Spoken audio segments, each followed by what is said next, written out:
kebetulan kami dapat tarkam. Main pertama itu yang saya rasa luar biasa. Ketika saya turun di yang kedua, pas saya pegang bola, dapat bola dari operan dari kawan-kawan, bola pertama sampai ke kiper sehingga gol pertama itu. Alhamdulillah di pertandingan pertama itu 2 gol dari saya. Dan disitulah ada pelatih dari Batanghari, namanya Coach Hasan. Dia kebetulan pas waktu itu jadi wasit di saat pertandingan itu. Saat berlatih di lapangan dekat rumah yang berada di Desa Teluk Raya, Provinsi Jambi, Soeharto seringkali mendapat ejekan dari warga sekitar. Latihan di lapangan, nah apalah gawe orang nih, panas-panasan, lempar-lempar, lari-lari. Tapi setelah di Peparnas Papua, mereka baru tahu, oh itulah usaha tidak pernah mengkhianati hasil, bilangnya seperti itu. Saya tahu dengan kekurangan saya yang ya kalau orang di sini bilang saya ini kurang, tapi mereka nggak tahu. Kenapa? Apa yang mereka bisa kerjakan, saya tidak bisa. Saya harus juga bisa. Jadi menurut saya kekurangan yang saya miliki ini mungkin bagi saya luar biasa bagi saya.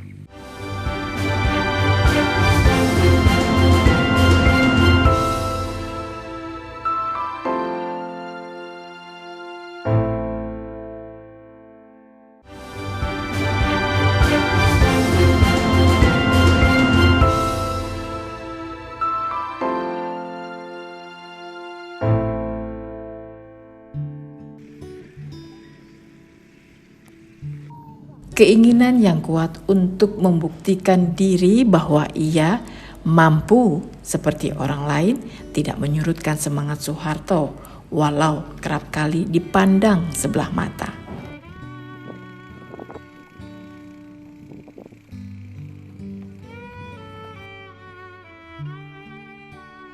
Di Peparnas saya mendapatkan medali emas. Disitulah saya bersyukur kepada Allah Subhanahu wa Ta'ala, karena mungkin jalannya di situ, rezekinya di situ.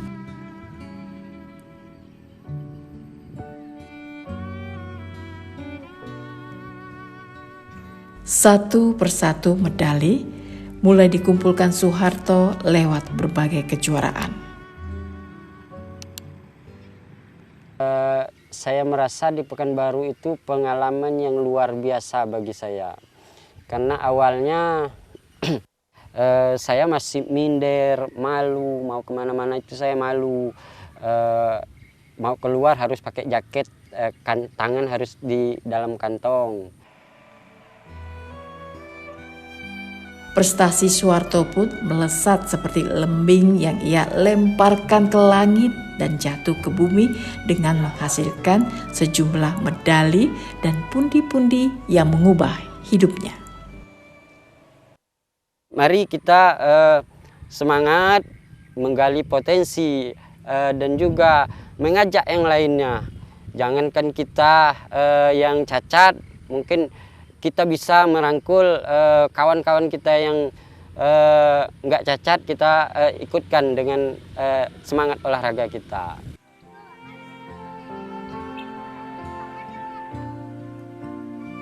Kini kehadiran Soeharto di tengah masyarakat tidak lagi diremehkan. Bahkan banyak anak-anak yang berlatih di setiap sore bersama dia. Mereka berharap bisa seperti Soeharto, meraih prestasi yang membanggakan diri sendiri, keluarga, dan Provinsi Jambi.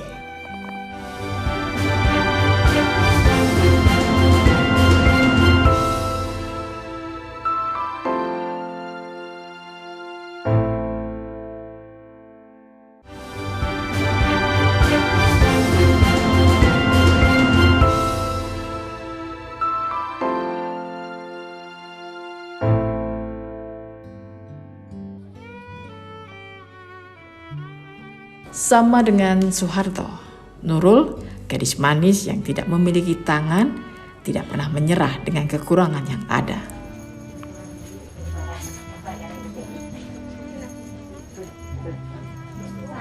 Nurul mampu berdamai dengan dirinya, menerima kenyataan atas kekurangan fisik yang ada.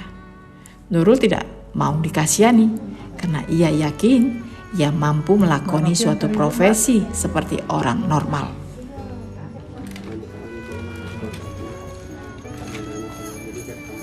Cita-cita menjadi penata rias yang profesional terus diasah.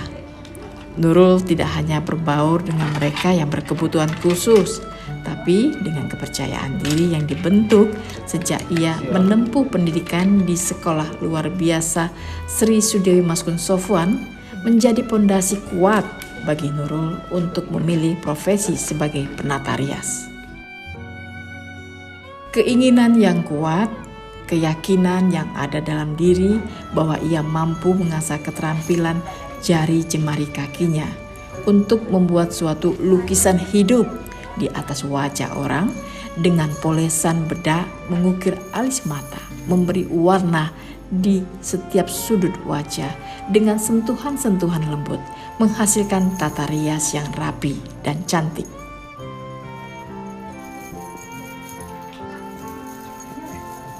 Saat ini mungkin masih ada sebagian mereka yang mempunyai kekurangan bersembunyi karena takut tidak percaya diri untuk berada di tengah masyarakat.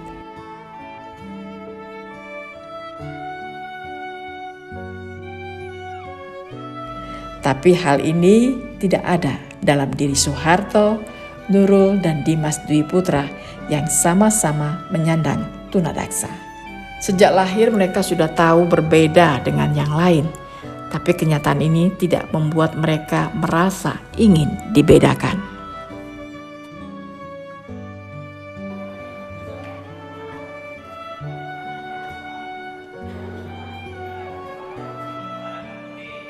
Dimas Dwi Putra begitu percaya diri, mampu berbaur dengan teman-teman kuliahnya.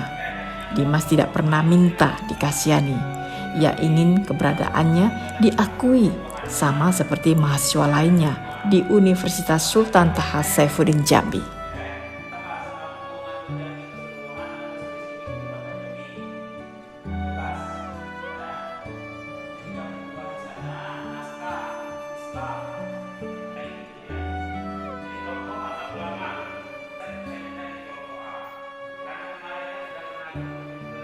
Tidak ada halangan yang berarti bagi Dimas berada di lingkungan kampus.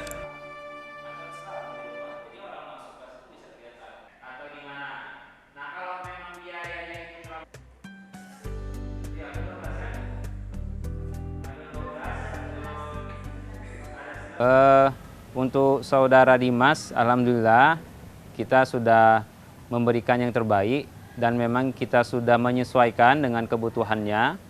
Karena tadi memang kita melihat Dimas ini, kita menempatkan dia di tempat yang paling gampang untuk untuk pelaksanaan perkuliahannya.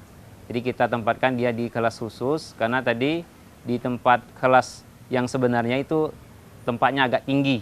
Nah, jadi kita letakkan dia di kelas bawah dan minjam ke prodi yang lain. Untuk dalam perkuliahan, alhamdulillah tidak ada kendala, kemudian bisa berjalan dengan baik. Kemudian selama ini kalau saya lihat memang anaknya juga aktif dan disiplin. Dan secara akademik tidak ada masalah, karena memang nilainya itu cukup tinggi untuk saudara Dimas. Dan memang anaknya pun memang rajin. Di mata teman-teman kuliah, Dimas adalah seseorang yang luar biasa. Mungkin kalau dilihat dari fisik luarnya, Dimas memiliki keterbatasan mungkin. Tapi kami memandang Dimas dari sisi yang lebih tidak diduga. Itu dia memiliki semangat yang luar biasa, memiliki hal-hal yang mungkin tidak dimiliki oleh orang lain. Hal yang membuat saya kagum dengan Dimas itu, dia tidak merasa insecure dengan dirinya gitu.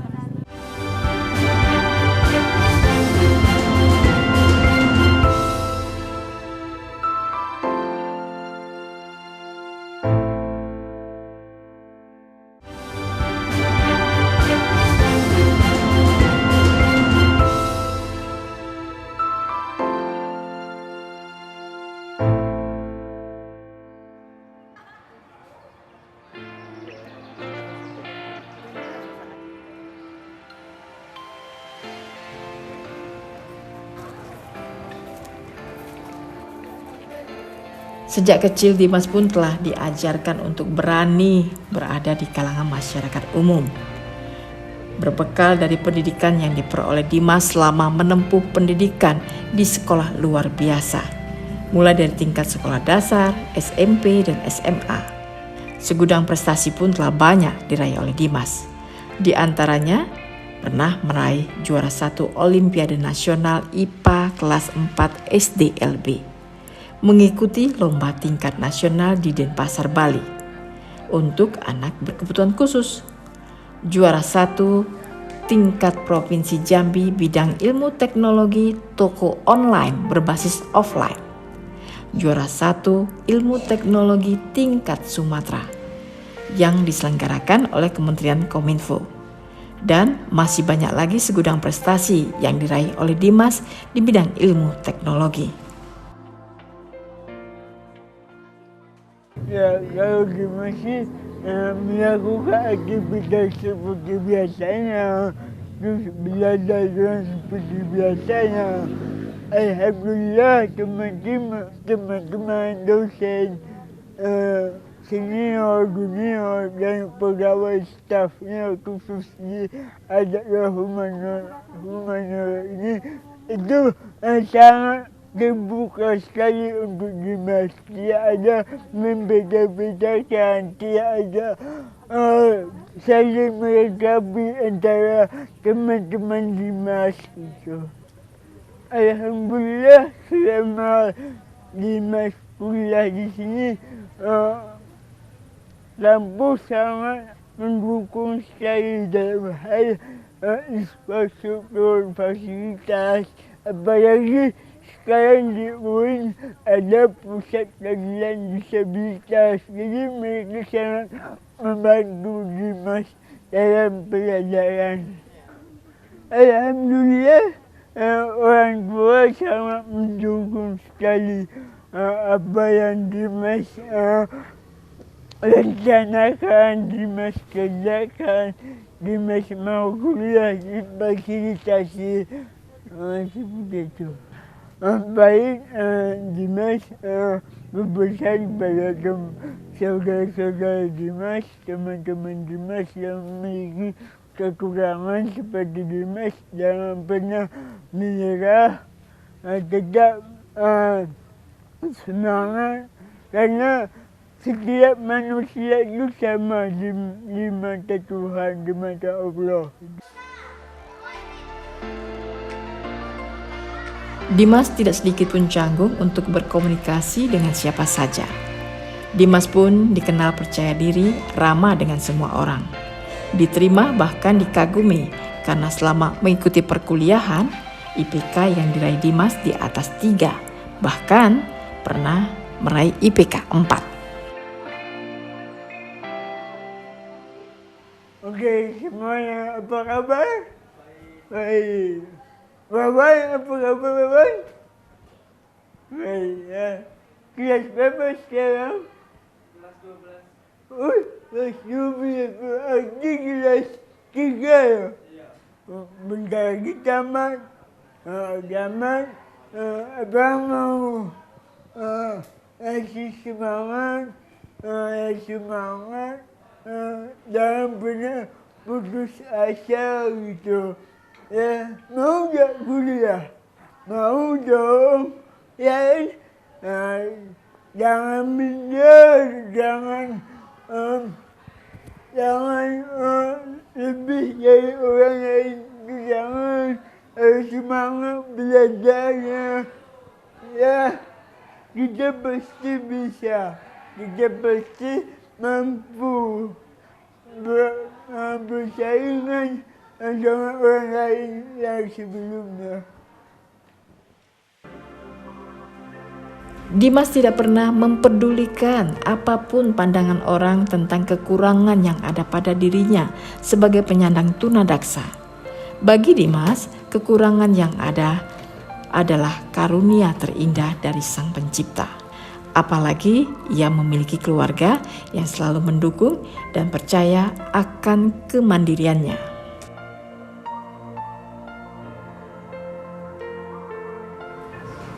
Kalau sikap Dimas ya biasa-biasa aja. Kita sama-sama makhluk Tuhan juga. Jadi Dimas enjoy aja dengan sikap mereka terhadap Dimas. Dimas sering diundang-undang, sering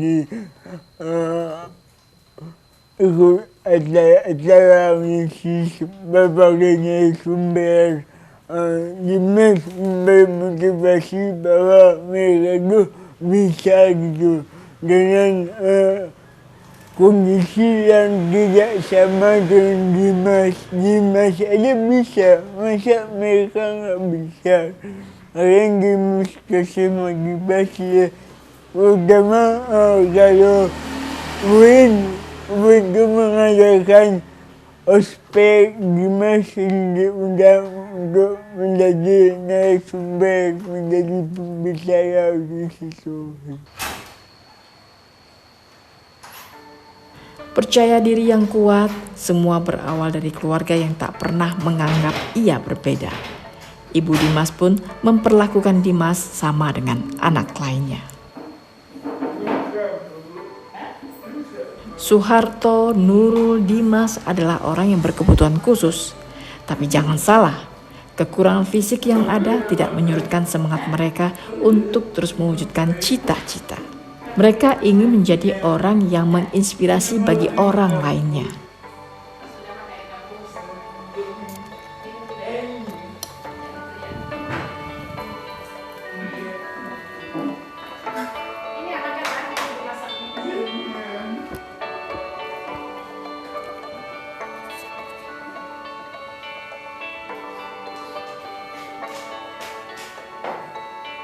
Saya tidak merasa minder, merasa ini tidak. Dia semenjak dari lahir, dia sudah nampak mempunyai kekurangan. Tapi saya cepat ambil tindakan. Saya kasih pelatihan dia, kasih fisioterapi, sebab ke rumah sakit. Dari kecil tuh saya sudah rajin dibawa dia berobat ke dokter, kemanapun dokter saya sudah tuh fisioterapi. Walaupun dia keadaan itu, tapi syariat agama, cara dia masih kecil, dia sholat, cara nge-sholat, walaupun saya sudah mulai ngajar selayaknya orang lain gitu. Sebab dari pertama saya mengantar dia ke bangku kuliah, baik dari SD, memang dari SD dia kan dari SDLB. Tapi dari sana itu saya lihat guru-guru semuanya mencintai dia. Sampailah di kampus saya lihat dia bisa memotivasi kawan-kawannya lain. Jadi semua rasa cemas saya tuh nggak hilang gitu. Saya harapkan Dimas yang pertama saya lihat sekarang dia sudah mandiri. Yang kedua dia rajin sholat. Yang ketiga dia bisa berguna untuk orang lain. Menjadi orang terpilih adalah sesuatu yang istimewa. Jangan pernah melihat mereka dengan keterbatasannya, tapi lihatlah apa yang telah mereka capai dalam perjalanan hidupnya. Meraih medali, piagam, dan berbagai penghargaan itu hanya suatu bentuk bukti di atas benda mati. Berdamai dengan diri sendiri, perjuangan hidup, menerima kenyataan yang ada, berani tampil di tengah masyarakat, itulah sesuatu prestasi yang sebenarnya. Satu yang diyakini Soeharto, Nurul, dan Dimas, yakni keterbatasan yang ada bukanlah suatu halangan. Dengan keterbatasan, mereka mampu untuk melampaui batas.